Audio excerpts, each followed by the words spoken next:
વિસ્તારની મુલાકાત લઈને પ્રોજેક્ટ અંતર્ગત લદ્દાખમાંથી આવેલા પ્રિન્સભાઈ કુનતિયાને લઈને હાજર છું. તો આજે આપણે પ્રિન્સભાઈ કુનતિયાને ઘણા પ્રશ્નો પૂછીશું. તો પ્રિન્સભાઈ કુનતિયા, તમારું સ્વાગત છે અમારી દુનિયાની દીદી ચેનલમાં. નમસ્કાર.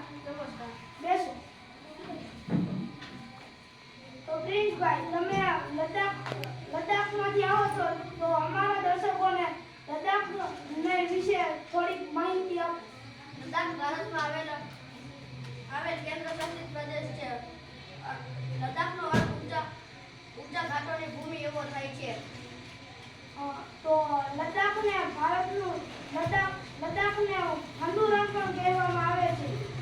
હા, લદ્દાખ ભારતનું ઠંડુ રણ છે. એમાં હિમાલયની કારકોરમ પર્વત શ્રેણી અને મસ્તક પર્વત શ્રેણીમાં વસેલું લદ્દાખ છે. ખૂબ ઊંચાઈ આવેલું હોવાથી ત્યાં હવા ખૂબ જ પાતળી છે અને ઉનાળામાં દિવસનું તાપમાન 0 સેલ્સિયસ ઉપર અને રાત્રિનું તાપમાન 30 સેલ્સિયસ નીચે પણ ઉતરી જાય છે. બરફથી છવાયેલું હોવાથી તેને ઠંડુ રણ પણ કહેવામાં આવે છે. લદ્દાખને ખાપાચાન પણ કહેવામાં આવે છે, તો તેના વિશે થોડી માહિતી આપો. ખાપચારનો મતલબ થાય હિમભૂમિ થાય છે.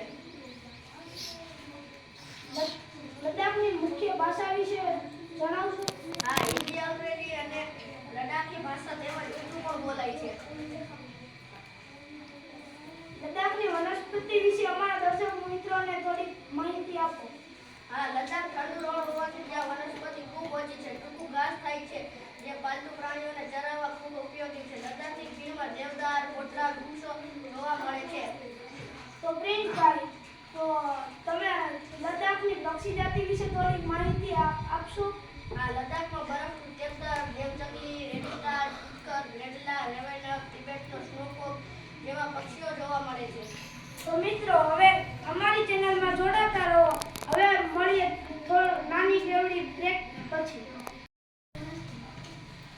1 2 3 तुमसे वो फ्री घर में हो या बाहर, डेटोल डेटोल वो.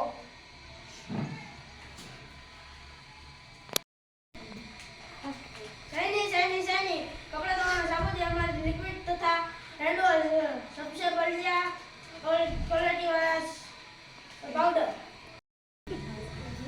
તો દર્શક મિત્રો, હવે બ્રેક પૂરી થઈ છે, તો હવે આપણે પાછા પ્રિન્સભાઈને થોડા પ્રશ્નો પૂછીશું. તો પ્રિન્સભાઈ, લદ્દાખના પ્રાણીઓની વિશે થોડા અમારા દર્શક મિત્રોને માહિતી આપો. હા, લદ્દાખની પ્રાણી જાતિ વિશે વાત કરીએ તો લીમડીપડા, લાલ રણોપડી, મારમોટ, ગેરુ રંગનું રીંછ અને હિમાલયના તાહર જોવા મળે છે.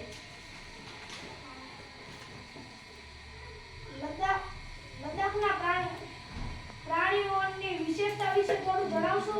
હા, દૂધ અને માંસ મેળવવા જંગલી બકરીઓ, ઘેટા અને યાક પ્રાણીઓ પાળવામાં આવે છે. યાકના દૂધમાંથી તેઓ પનીર બનાવે છે અને ઘેટા બકરા તથા યાકના ઊનનો ઉપયોગ કરી ગરમ કપડાં બનાવવામાં આવે છે. તો પ્રિન્સભાઈ, લદ્દાખમાં કેવી જાતિઓના લોકો વસે છે? ઇન્ડો, આર્યન, તિબેટિયન, લદ્દાખી પ્રજાતિના લોકો વસે છે. તો પ્રિન્સભાઈ, લદ્દાખમાં ફરવાલાયક સ્થળો કયા છે? હા, ચોક્કસ. દેશ વિદેશથી લોકો અહીંયા ફરવા આવે છે. મઠો, ઘાસના મેદાનો અને હિમ નદીઓ જોવાલાયક છે. સાથે સાથે અહીંના લોકો ઉત્સવો અને ધાર્મિક અનુષ્ઠાનોને જોવા એક દાહોદ છે. તો લદ્દાખનું મુખ્ય શહેર કયું છે? લદ્દાખનું મુખ્ય શહેર લેહ છે. તો લદ્દાખની વિશે બીજી કોઈ ખાસ માહિતી આપશો? હા, અહીંના જીવનમાં પરિવર્તન આવવા લાગ્યું છે. તો પ્રિન્સભાઈ, અમને